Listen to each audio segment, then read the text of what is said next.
ചെറുപ്പത്തിൽ കണ്ണെടുത്താൽ കണ്ടുകൂടാത്തൊരു അച്ചാർ വലുതായപ്പോൾ ഒരുപാട് ഇഷ്ടമായി. ആ അച്ചാറാണ് ഇത്. നമ്മുടെ ഓണം സീരീസിലെ അടുത്ത സൂപ്പർ സ്റ്റാറാണ് ഈ വടുകപ്പുളി നാരങ്ങച്ചാർ. മീഡിയം സൈസ് ഇതുപോലത്തെ ഒരു നാരങ്ങയാണ് എടുക്കേണ്ടത്. ഇതുപോലെയാണ് കട്ട് ചെയ്യേണ്ടത്. ആദ്യം ഇതുപോലെ കനം കുറച്ച് നീളത്തിൽ കട്ട് ചെയ്യുക. അതിനുശേഷം ആ കുരുവിൻ്റെ ഭാഗങ്ങളൊക്കെ മുറിച്ച് മാറ്റിയതിന് ശേഷം വീണ്ടും ചെറുതായിട്ട് കട്ട് ചെയ്യുക. ഈ ഒരു വലുപ്പത്തിലാണ് നിങ്ങൾ കട്ട് ചെയ്തെടുക്കേണ്ടത്. കട്ടിങ് പരിപാടിയൊക്കെ നമ്മൾ തലേദിവസം ചെയ്ത് വെക്കണം. എന്നാലാണ് നാരങ്ങയിൽ കറക്റ്റ് എരിവും ഉപ്പൊക്കെ പിടിച്ചു വരുള്ളൂ. ഈ നാരങ്ങയിലേക്ക് ഇനി നമ്മൾ ചേർക്കാൻ പോകുന്നത് നല്ല കാന്താരിയാണ് കേട്ടോ. കാന്താരി മുളക് ഇതുപോലെ കട്ട് ചെയ്തതിന് ശേഷം നമ്മുടെ നാരങ്ങയിലേക്ക് ചേർക്കണം.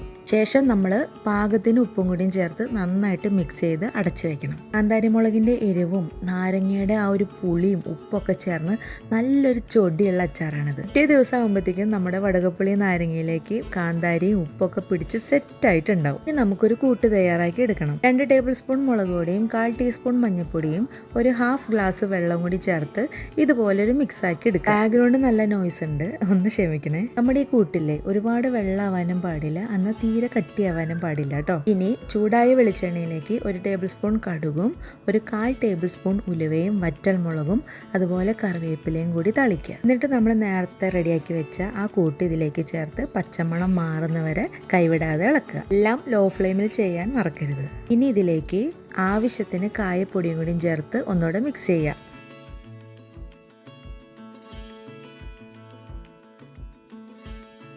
ഇനി ഇതെല്ലാം ഒന്ന് തണുക്കണം. തണുത്തതിന് ശേഷം നമ്മുടെ നാരങ്ങയിലേക്ക് ഇത് ചേർത്തതിന് ശേഷം നന്നായിട്ട് മിക്സ് ചെയ്യുക. കണ്ടോ, ഇത്രയേ ഉള്ളൂ. ഈ ഒരു അച്ചാർ ഉണ്ടാക്കാൻ വളരെ എളുപ്പമാണ് കേട്ടോ. അപ്പോൾ ഈ ഓണത്തിന് നിങ്ങളെല്ലാവരും ഈ വടുകപ്പുളി നാരങ്ങ അച്ചാർ വീട്ടിലൊന്ന് ട്രൈ ചെയ്ത് നോക്കണം. വീഡിയോ ഇഷ്ടമായാൽ ലൈക്ക് ചെയ്യാനും ഷെയർ ചെയ്യാനും സബ്സ്ക്രൈബ് ചെയ്യാനും മറക്കല്ലേ.